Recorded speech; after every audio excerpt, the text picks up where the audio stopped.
I remember it like yesterday when Matt came down the stairs and said so casually with a smile, I booked a one-way ticket to Santiago, Chile. I thought to myself, is this real? Can we really leave our amazing careers, friends, and family?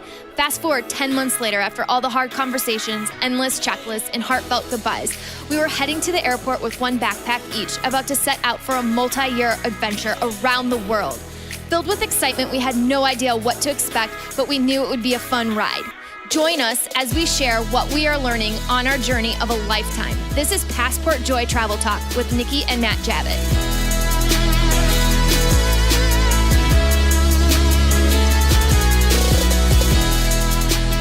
All right.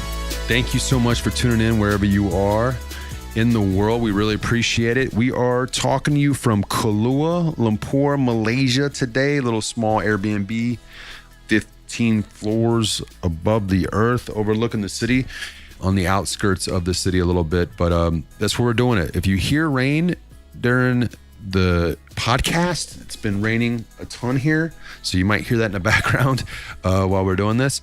But yeah, this is Matt Javitt along with Nikki Javitt. We're a traveling couple, and we're documenting our journey on this podcast and our website, passportjoy.com, to hopefully share information with you to have a great stay. Today, we are going to get into Thailand. We had friends visit us in Thailand, went to 3 different places, and it was kind of like an adult trip because they were on their vacation that they save up their time for, Chris and Arlene. So Nikki and I had a chance to catch up with a couple of great friends, hang out, and just have a great time on our journey. So we'll dig into those details and share with you what we did in Thailand because we love it so much there. If you are just catching up on our journey, please check out the Journey So Far tab at passportjoy.com. That breaks down all of our journey over the last about 20 months now on our tour around the globe, checking things out. And it lists out different links there that you can follow along and get some of the knowledge that we're sharing online and on our podcast as well. And if you break away at the end, please sign up for the newsletter at passportjoy.com. This just I send out a weekly highlights on Thursdays that kind of goes over the stuff that we've been doing, some highlights that are coming up, and I'll throw out an email every once in a while for stuff that's important that we're going through or we're sending out there.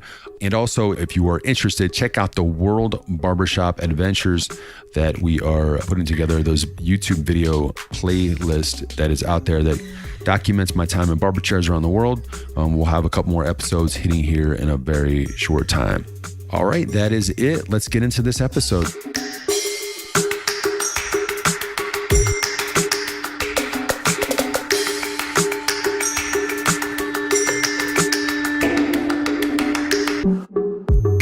All right, we just got done spending 10, 11 days in Thailand with our awesome friends from the States that came in to visit us on their travel.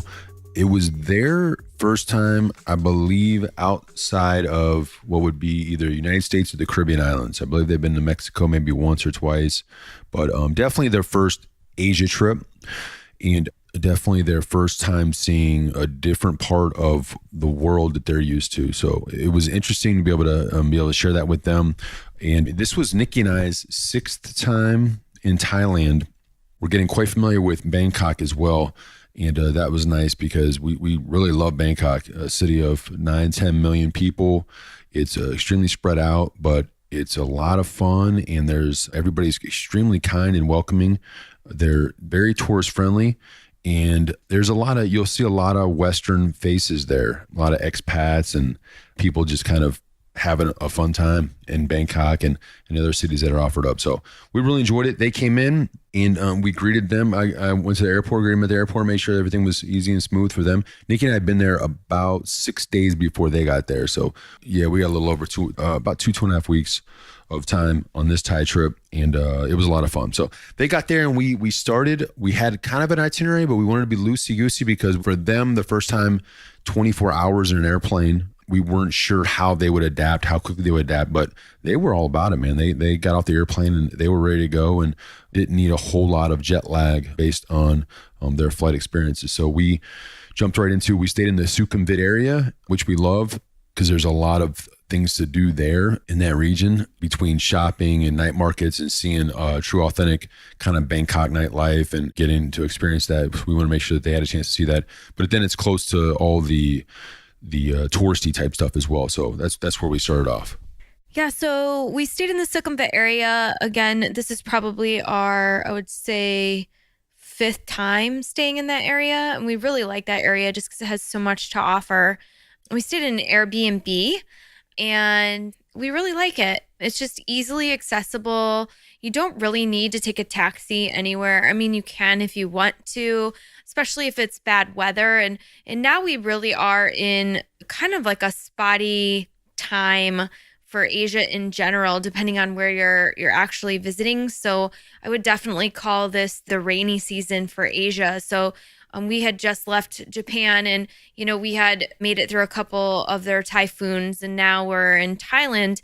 And it definitely, I would say for the 17 days that we were in Thailand, I would say at least 10 of those 17 days were spent with on and off rain. So, you would have some hit or miss days where you'd have days full of sunshine, but during the nights it would just, downpour with rain. So you're caught in like a really hard spot where if you have an umbrella, you can kind of make it in the rain, but it's just like torrential downpour. So the area itself where we stayed in is really nice because you can easily walk, even if something's like a mile and a half away.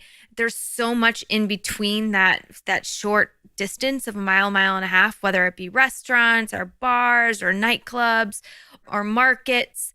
There's so much like sensory overload. You just don't want to miss anything that we prefer to just walk. And if you're not physically capable of doing that, there's tuk-tuks everywhere, or you can get in what's similar in the United States to an Uber. They have a similar car service called Grab, where you can just pull up an app on your phone and order a car service from your phone via their service called Grab. So you can do that as well, or you can hail a taxi. They have metered taxis. So it's pretty easy to get public transportation.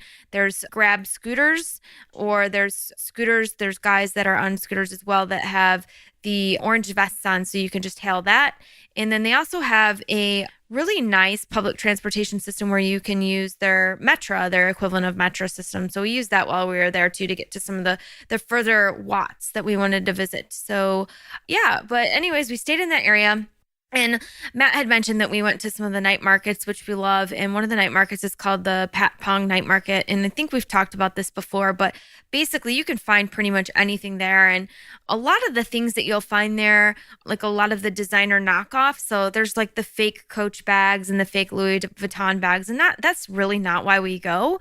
We really go just for, if we need to like restock up on some of our t-shirts or socks, or in our case, we had our friends in from the United States. So they were looking more for like souvenirs or trinkets or just anything like that. There's a lot of artists there that are showcasing their like painted stuff, hand painted things, but just it's a really nice place where you can go and bargain and haggle. And along this Patpong Night Market, there's this Silam Road where there's plenty of nightlife as well, and bars and restaurants. And it's a really crazy just area in general where you can see like a lot of fun things. So great place to people watch, grab a cocktail or like fresh coconut and just sit down and just watch people as they pass by. Yeah, in full transparency for Patpong, if you get disturbed by certain nightlife, you're going to get disturbed here because there's a lot of solicitation by street dudes just hustling, trying to get you into the bars and strip clubs and just everything that's there, go-go bars, adult shows, if you will. There's just all kinds of crazy stuff going on behind closed doors. And these guys, because especially if you're a Western traveler, they see you and they want your money. So they're going to approach you and ask you, hey, do you want to go do these different things? And the common one that you'll hear is the ping pong show. They'll say ping pong, ping pong. That is a type of show. I won't get into the details of what that is, but it's basically a sex show. I mean, it's just I'll just leave it there. But they'll try to solicit you a ton to get you to go to these things. So don't be turned off by the situation that it is if you're getting approached a ton. Just understand you're a tourist there and they really want your money and they're going to come after you and try to get you to take part in some capacity. Also, there is a great a lot of street food in the Patpong area, and I had a chance to partake. I was the only one that had street food that night that we went there.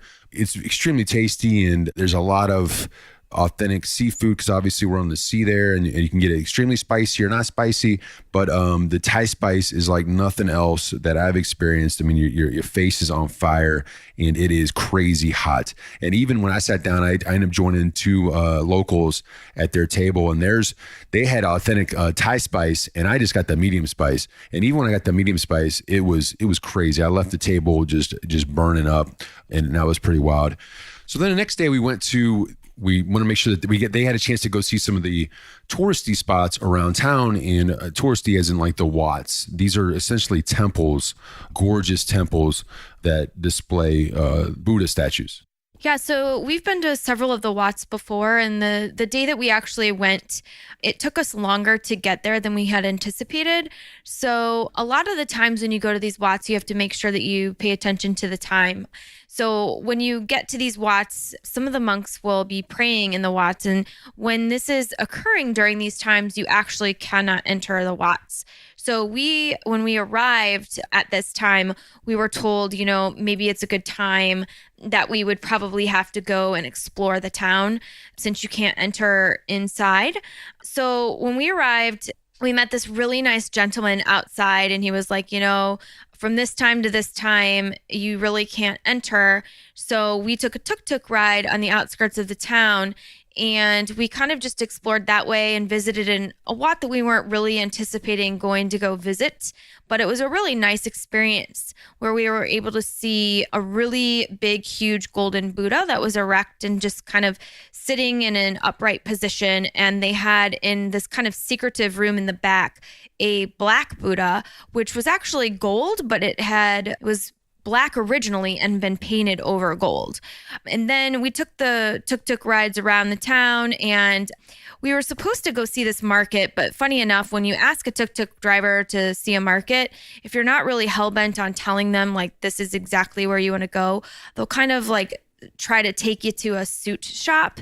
And what they're hoping is that, you'll be taken to a suit shop and that you'll buy a suit. And in Thai, in full disclosure, in Thailand, they really do have really nice tailored suits. And the first time, I believe, when we went to Thailand, Matt got a couple suits, and they're fairly nice. But yeah, so the suits are amazing, actually. My favorite one is a navy blue suit that we got on, I think you said, our first time there. It is the material and everything in the construct and design of the suit is at high quality. And also got two sport coats that you can get the interior, a different design that you would, I guess basically it's all custom because I'm a taller guy. It's not like I'm going to walk out with anything. They have to design it and you come back and pick it up later. But in this case, because of our situation, I really didn't need a sport coat or anything. And my buddy Chris that we were with, he didn't need anything as well because he had just purchased some suits prior. So, but the tuk-tuks get paid to bring you there. So we were there.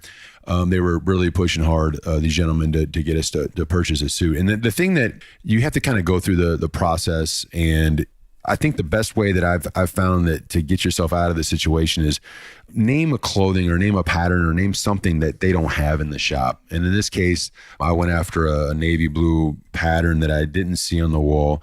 If they would have came up with it, I might have went down a path of purchasing potentially, but I doubt it. But I guess the point is if you can find out something that they don't have and act like you're going to purchase that, it's your easiest way to get out of the store the quickest, because if not, they're just going to keep bringing you more and more stuff when you get kind of duped in this tuk-tuk. Because we were in these tuk-tuk cars and they took us there. We tried to basically say, let's not go in. And then we were pretty much dragged into this tailor shop, but it ended up being a positive experience because then we had some connection with one of the guys that was a salesperson there. And just based on the city he was from and whatnot, we could talk to a little bit. And then they figured out that we were good people. We just didn't want to buy that day. And then we moved on. so after our time spent there, we were able to go back to the Wat that we had originally intended on going. And it's one of my most favorite Wats. It's called Wat Pho. And it's the home of the reclining Buddha. And so it's this really, really large Buddha that's laying down. And it's 15 meters tall and 46 meters long. And there's over 100 bowls alongside one of the walls in which you can put coins in. And they actually have coins made for you, like change. So if you have only bills on you that day, there's ladies in the back which you can give your bill money to, and they'll give you like already made change so that you can put the coins in these bowls along the wall and make wishes or prayers throughout the Wat. It's really, really nice, peaceful experience. And you're allowed to take photos when you're in there. You just need to make sure that you dress appropriately. For women, make sure that your shoulders are covered and that you're wearing something that's at least knee length. And then before entering, you just have to take off your shoes, and they actually give you like a plastic bag that you can put your shoes in and carry around with you. So you don't even need to like leave your shoes outside or anything weird like that. But the really neat thing about this Wat that I really like is that it's not just the Wat itself that you go inside and see the Buddha and then you leave. It's that outside of the Wat, there's several chapels, and the chapels themselves contain over 390 other golden Buddhas in a much smaller size throughout the grounds. And the courtyards on the property itself have over 90 really beautiful stupas that are decorated in these really colorful ceramic tiles. And they have these big, huge, like large pottery, these barrels that are like pottery barrels that are filled with flowers all over the grounds. And I have several pictures on my Instagram if you can see it, but it's just such a colorful sight to see. And the day that we went, it was really, really beautiful because we went kind of during the golden hour, so to speak. So the sky was just really cooperative and it wasn't raining that day. And so we saw the big, huge golden Buddha first, and then we walked the grounds just for probably like 30 minutes. And it was just a really, really beautiful experience. And to get there, we took the train, and then we took a long-tailed boat, because it was a really long walk actually once we got off the train station, much longer than I had anticipated. And the long-tailed boat ride was actually really worth it too, just to see all the buildings along the river right there along the way. So just a really neat experience for the day. But after Bangkok, which was a neat experience with our friends, we ended up going to more of an island experience. And this is our first time. So before, Matt and I had been to the Koh Phi Islands. And this time we decided to do a different island just to experience it with our friends. So we ended up going to Koh Samet. And sometimes people call it Koh Samed with a D. But it was just a 2-hour short drive from Bangkok, and then a quick little 30-minute speedboat ride once you did the 2-hour short drive to our resort. And what we did was we just hired a car ride, and it was super easy. And I'll let Matt explain that to you because he's the one that hired the car ride for you. Yes, there's a website that I used, and essentially through TripAdvisor, you ping them on their website, they have a form, and you tell them all the places you want to go, and you just input all your information to get you from, in our case, it was a condo that we were in Bangkok and the Airbnb, down to the pier that would take us to Koh Samet, because the place that we were staying at was picking us up in a speedboat ferry type thing to the island. So we just had to get to this pier by a certain time. So working through the website, I'm honestly, I'm not going to tell you the name of the place because there's many options, and I had too many issues with the place that we were dealing with, because I don't think it was a language barrier there, because when you're putting in locations and times, it shouldn't be that difficult. But in this case, they continued to screw up times and dates, and it became confusing. But that said, when the driver was there and they picked us up, everything was smooth. It was just more the coordination factor of it that didn't go so well. But there are a lot of options you can find on TripAdvisor to make that simple for you. And the reason we did that was because we had 4 people, we had luggage for 4 people, and there's definitely other ways to get down there. You can take trains, but I was trying to minimize transportation headaches for Chris and Arlene that we're visiting, because when you're traveling 24 hours and you only have 11 days, my hope was to minimize as much of that stuff as possible. That's why we chose Koh Samet or Koh Samet as an island, because we knew that they didn't have to get into another airplane and waste basically another day of travel. And then you're dealing with maybe some sort of jet lag that comes with that. So we just wanted to take it ended up being only like 2.5 hour. This guy was really driving well, I'll say, and got us down to the pier, but it didn't take us that long to get on the island from Bangkok to enjoy the stay there. But that's why we chose that. And then the next city We used the same car service through a few errors, but it still ended up getting us to Pattaya. And then the same service took us to the different airports because they flew out of a different airport than we flew out of at the end of their trip. But we used the same service throughout, and you can do it really easy on these websites that they use, and just to talk them through that. Yeah, so once we got to the island, Koh Samet, it's just a gorgeous, gorgeous 5-star resort that we stayed at. But I did want to make a side note about this. So this was a splurge for us. And we wanted to be with our friends, stay in the same location, and really experience what they were experiencing and be with them for the most amount of time that we possibly could, since they were going to be here for just a short amount of time. And it was a gorgeous beach. The waters were crystal clear, turquoise water. There was a great infinity pool. I think there were 3 on the properties. There was lovely spa options. Breakfast was included, and they had really great dining options on the resort. Our rooms were amazing. But with that being said, I did just want to highlight something. So we typically stay in Airbnbs around the world, and we'll sprinkle in a couple hostels if we have to, but we did have issues when we were at this 5-star luxury resort. So our friends had bed bugs in their room, and we had ants that were in our room. And Matt was actually outside one day, and he was like, I'm just going to go take a peaceful nap outside and just rest. And he was attacked by what we think were ants or some sort of insect. And he had horrible, horrible bug bites all over his legs. And he actually had to go to the house doctor and get some medication applied all over his legs. I mean, he legitimately had hundreds of bites all over his legs.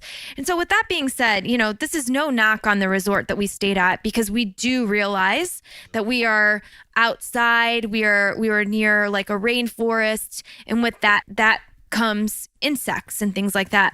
So we just wanted to just simply state this as factual information and let it be known that, travel is not always this luxurious thing, even if you're paying top dollar for some 5-star luxurious resort, and that it's not always easy. And even if you stay at a $5 hostel or, a mid-range $50 a night Airbnb, or if you're staying at a hotel that's costing you a couple $100 a night, things can happen. And so I just wanted to take a note of that and let, our listeners know that those things can happen. And so it's not always this like glamorous thing. So that's it, moving along and not trying to be negative, but. Yeah. And then on the island, obviously we took, it was fun because it was a smaller island that had different pockets of locals that offered up great food. So you could, we rented scooters, Chris and I rented scooters, and then we just took trips around the island, just checking everything out, from the smaller markets of food to the kind of the resorty places. And it was just neat to see how people lived on this tiny island in Thailand, and how they made their way through their days. And then there was also some great sightseeing as well for the scenic views. And then you can go out on the rocks, and towards I guess it'd be the south end of the island, you could see the sunset or sunrise, and there was just a bunch of rocks and stuff there. So it was cool. I love scooter time. I love going on the scooter and finding kind of those hole in the wall places, because I do get adventurous a little bit when I'm eating some of the local food. So that was neat to be able to find a few places that offered some of the stuff that I love and eat that up and just enjoy it with local serving it, because that's basically on those islands, that's all they have is tourism. And to be able to give in that way and interact with the locals is a lot of fun as well. So yeah, Koh Samet was nice. It's a nice, peaceful, easy spot to find, not far from Bangkok. So you don't have to get on a flight to another city like we had done in the past to find that. You can just simply just rent the car and get there quickly. And then on our way back, getting us closer to the airport, we decided on Pattaya, which is only about a 2-hour drive from the island. Obviously, we had to take the ferry back in. We had the car arranged, and it was less than 2 hours to Pattaya. And this is basically expat heaven, or it's an expat haven, I guess you would say, where you see a ton of Westerners walking the streets.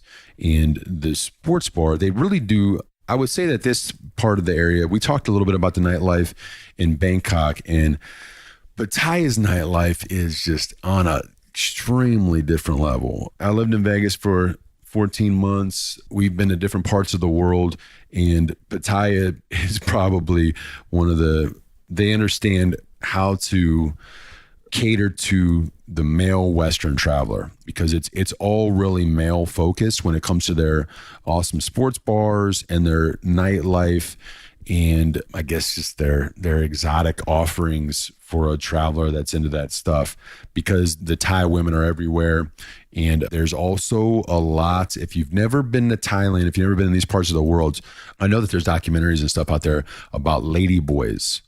So essentially a lady boy is a Thai male that looks like a beautiful woman. And it's a big thing there. It's very difficult to tell outside of the Adam's apple.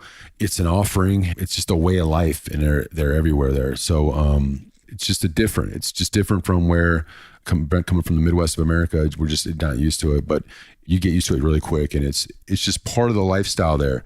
So they had this large nightlife focus on both ladyboys and women, and then their sports bars are amazing. We end up watching the UFC fight at an awesome sports bar that could be any sports bar in the world.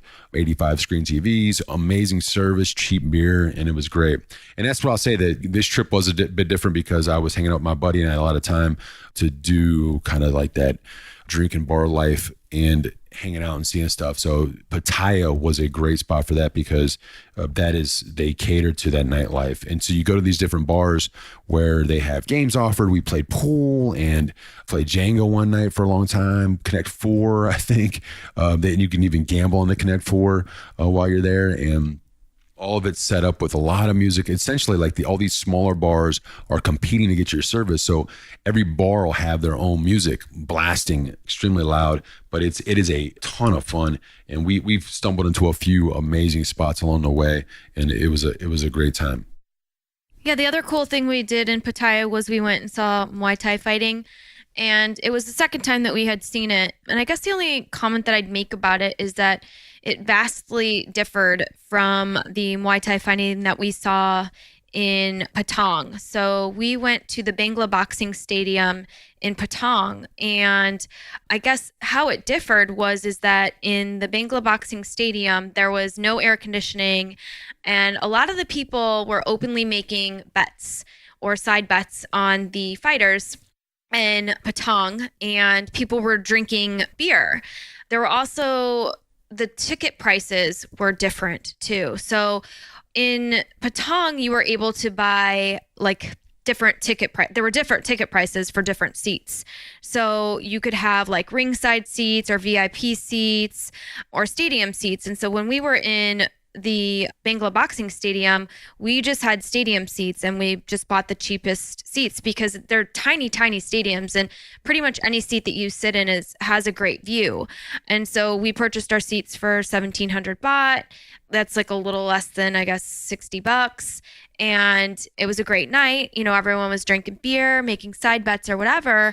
And then when we were in Pattaya, we get to the, ticket office, and they were like, 2,000 baht, there's no other ticket that you can purchase, but you'll have really good seats. And we were kind of confused because we were like, well, we don't really care where we sit, because we knew that the stadium was small. And so we didn't really have an option. So we just paid the 2,000 baht, which is $60 a person. But when we got inside, it was an air-conditioned stadium. It was super clean. No one was drinking. And it was just a much different atmosphere. I'd call it a little bit more controlled. There were huge, large screens that showcased each fighter, put their fighting stats up on the screen, said how much each fighter weighed, and like where they were from. And it was just a really, really nice overall experience. And our 2,000 baht actually got us ringside tickets, which was really, really nice. And so it was just a really different experience. And not that either one was better than the other, because I truly, truly did enjoy both of the experiences. But I would just say they were definitely different from each other. Yeah, this one in Pattaya is focused on the TV aspect of it, because they have a mobile app, they have the streaming service online, so you can do all these things. They're basically catering to people that go there and then go home and want to see it again, and they stream. And I'm sure there's probably gambling on it in some capacity. But yeah, the action was unbelievable. These guys are. I ended up streaming one of the fights on Facebook Live, and in the comments I got on the thing, and also my buddies on the side were telling me that just how hard these guys go for 3 minutes around, and the amount of action is just unbelievable. But yeah, they put on a show. This place that we went to in Pattaya put on a freaking show, and it was a lot of fun. Between free t-shirts, we got three of the 6 t-shirts they handed out. We got 3 of them. A lot of dancing, great music, and it was just a blast. And what's wild was, on our particular night, it started at 6:25 and it ended at 8:30. So it was a little bit earlier than I expected. I thought it would be a later show, but it was definitely earlier. And if you do go, we've been told Sunday night is the best night with the best fighters. Thursday night, we had awesome fighters on our night, but they said Sunday night is even better, and it's a ton of the top fighters. It's kind of championship style type thing. So yeah, highly recommend Muay Thai fighting, especially for anybody that's into sports and seeing something different. It's an amazing experience, and it's a lot of fun. Okay, a few things that I guess a few off stories that during the process, and just things we want to highlight about the Thailand trip is be prepared for the rain, because it can come in any minute. We're starting to see it a bunch now. Nikki touched on it in the beginning of the show. When you're looking at Southeast Asia, it just pops up and you get caught. So a lot of places you'll see people carrying umbrellas at all times, or maybe even a poncho, but just be prepared for the rain. The night markets, if you've never felt a Thai t-shirt, it is the greatest t-shirt in the history of the world. These t-shirts are so nice here, so soft, just great t-shirts. So leave room in your bag for a Thai t-shirt, pick one up. We know Patpong is a big spot in Thailand. We touched on this a little bit earlier, as well as Pattaya. That's the one that's just outside Bangkok. But Patpong is actually probably at least a flight away. It's they're a different part of the Thailand. But they're similar. The bars in Patpong seems smaller and more action friendly, and there's a couple of streets that are really chaotic. Pattaya in general is the same but everywhere, like all different neighborhoods that have just tons and tons of bars, but more. It seemed like there's more space in Pattaya, that it was kind of spread out more and the bars were bigger. Same types of situation. A lot of go-go dancers on the pools everywhere. They're clothed, but they're just kind of they're there for action and to entice people to come in and partake and have fun. And then they're working to get your tips, and they're making sure you have a great time. That's the thing about Thailand that I love, especially seeing different parts of the world. Everybody's smiling, everybody's having a good time. People are extremely inviting. When you walk down the street, even though they might be soliciting you, they are doing it in the most kind way. A lot of smiles and a lot of happiness. And you know what's funny is yes, there's a big night industry there, but I respect the way that, I want to say it's the best way possible, but I respect the way that they respect the women, because they're independent in their way of creating income.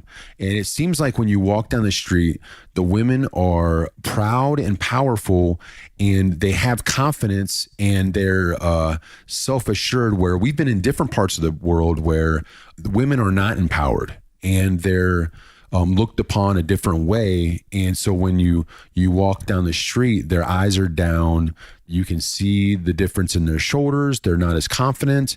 I tell you, in Thailand, even though it has kind of this marking of a nightlife, adult focused area, the women are amazingly confident and strong and powerful. And it's, I don't know. And I think it all goes back to how welcoming they all are. Yeah. Everybody's kind of like, there's all kinds of like side hustles going on between the massages and the vendors on the street and the dancing and the food. I mean, the food vendors, everybody's inviting you to purchase something, but the way that they do it is gentle and kind. And if you say no, they still smile. And it's not like overly aggressive.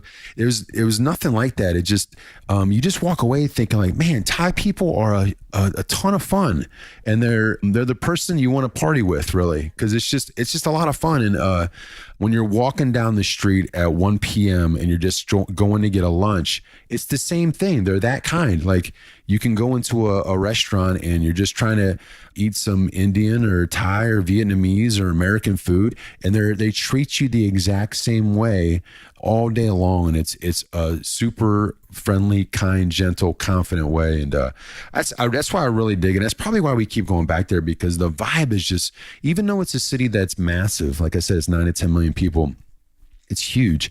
But I'll say the rain, that much rain on any city, it makes it a tad dirty, because the systems just aren't set up a certain way. You look at the electric poles, how they do electricity is different than you would see in Western countries. But it's amazing. It's a great city to be in. There's a ton of action, and it's a lot of fun. So, okay, just moving on a little bit. But that's why Pattaya was a little bit different, and it's nuts, it's chaotic, but it's a blast. The beer there, Chang and Singa, can't go wrong. I drink a lot of those. I like them. Chris is not much of a beer drinker, so he didn't think it was that good, I don't think. But it's a lot of everybody that's here loves the Singa and the Chang. And then we talked about the games in the bars. That's a lot of fun, between Jenga and playing pool with some of the girls that are there. We met this Finnish guy in this bar that was just a ton of fun. He basically just was DJ for the night. And that's the cool thing too. In Thailand, you'll meet up a lot of people. There's a ton of Aussies, a lot of Australians, but you'll meet a ton of other Westerners that are just having a good time, and everybody interacts a little bit, and it's a lot of fun. And wear shoes. Definitely wear shoes, because the streets, like we said, can get really wet, and when they get wet, they get dirty. And Airbnb is super easy there. So if you haven't signed up for Airbnb yet, use our code. But Airbnb is real easy there to find a ton of properties. And they have the process down now where you can definitely find locations really quick. And their service, as far as like self check-in, getting you in and out rather quickly, and having everything there in the spot that you need to have a good stay. Yeah, it's really weird, because you'll see signs everywhere that says no day rentals, no week rentals, it's illegal, blah, blah, blah. But everybody that you talk to is doing it at Airbnb. So obviously the website wouldn't be operating there if it wasn't. But that's it. I guess download Grab before you go, because they don't use Uber. So make sure Grab is on your phone before you land, because then you can just tap into it at the airport. And Thailand's awesome. The baht is bigger bills, but you'll get used to the baht, their currency. And that is it. We love Thailand. Enjoy your travels.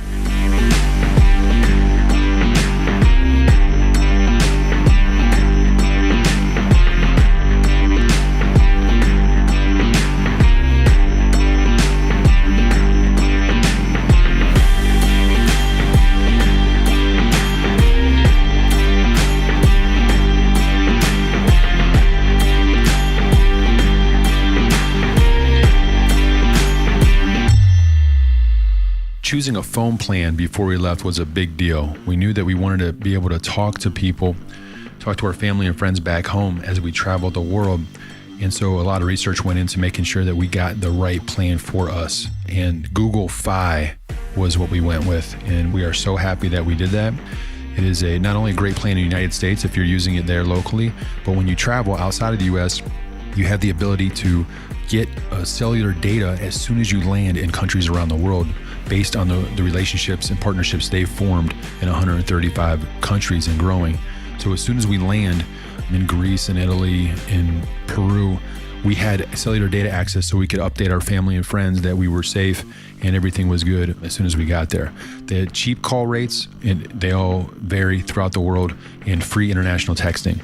And of course, you can use the free Wi-Fi when you get that in the locations that you're at. So again, the Google Fi plan, whether you're in the US or you travel a bunch, is a great plan to look at. And you can get a free $20 credit at passportjoy.com/phone. Again, passportjoy.com/phone for your free $20 credit on Google Fi. Can you imagine if you can take all your photos as you travel around the world and have them appear on a high quality frame in your office or at grandma's house that doesn't have social media presence in a touch of a button? That's possible. It really is. With the NixPlay Wi-Fi cloud frame, we use this.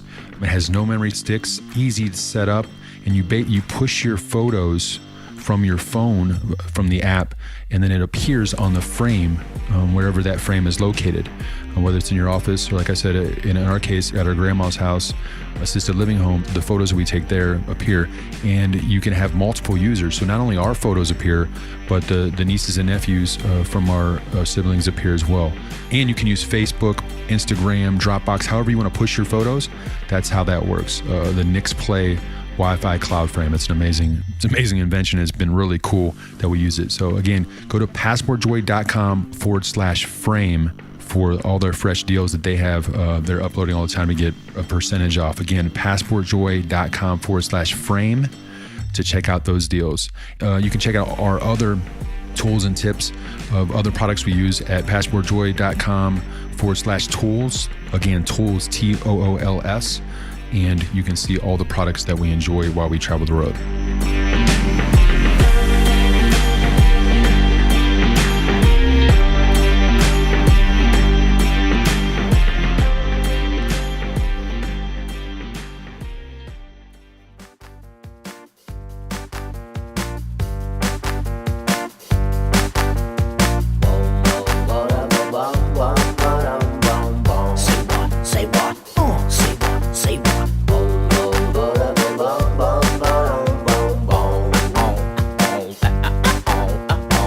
That is it for this episode. Thanks again for listening. We really appreciate it. And thanks for spending that time with us here. Hopefully you found Thailand interesting. And if it's on your travel list, be sure to go to the podcast tab on passportjoy.com and see the show notes. The show notes is where I list everything under each episode that we discuss. And for this episode, we'll list out the Muay Thai fighting link, a couple of the watts, and just make it easy for you to understand some of the things that we talked about. And you can just click on it and then go there and make your trip a little bit easier. Again, if you want to follow on with our travel updates to get the weekly newsletter, go to passportjoy.com and sign up for the newsletter there. I send out every Thursday some of our highlights from the week before and talk about some of the things coming up. You can also find our blog posts, our travel tips and tools, books that we love, and all of our social media links there on the website. All right, we will be back with you next week for a new episode. Until then, safe travels to wherever you might be heading next.